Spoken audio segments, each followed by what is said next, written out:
Hey everyone, Salesforce Shorts here. Today we're going to talk about future methods in Apex. So just a couple of things about future methods. First of all, you can use this to increase your performance like CPU time, heap space, and other data operations. The cool thing about future methods is it's got its own governor limits. So one of the main reasons to use it is probably to give yourself some extra space and await the governor limits. It runs asynchronously. It's a very powerful tool for improving performance and flexibility of your code. If you want to make Apex callouts, you can just add the database.allows callouts method to the future, and that will allow you to make the callouts. It's important to know that you can't call future methods from an Apex trigger, but you can do it from a trigger handler class. Future methods can only take primitive data types as arguments, so that's also pretty important. And future methods can only be defined as static methods. So yeah, just a couple of important things. So with the future method, first of all, you need to add the future annotation at the top. And then after that, it's basically just an Apex class. So it's pretty much the same thing.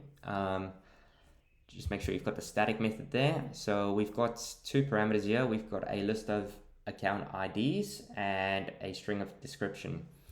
So we're just getting we've just got a SOQL query here where we're getting the ID description from account, where the ID is the ID's at the top. So we're just going to run through a for loop and update the new description with whatever we put into the string.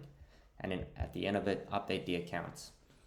So inside of my anonymous window, I've got some code here. Let me just see if I can make this a little bit bigger. So yeah, we've got some code here. We've got the list of accounts, doing all of that stuff. So it's checking where the industry is apparel. So what I'm going to do is I'm just going to update the description to future method worked. So yeah, just pretty much same sort of thing. It's got a list of IDs running through the for loop, and then at the end of it, we're calling this Apex class with the future method and updating our IDs with this and putting the future method description in there. Okay, I'm just going to execute that.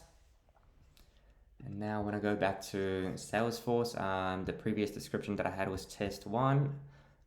You can see the industry type is apparel. So now if I refresh it and scroll back down to the bottom, you can see that the future method worked. So yeah, that's pretty cool, and it's a nice easy way to just see how it works. If this video was helpful, please subscribe and check out our other videos. Thanks.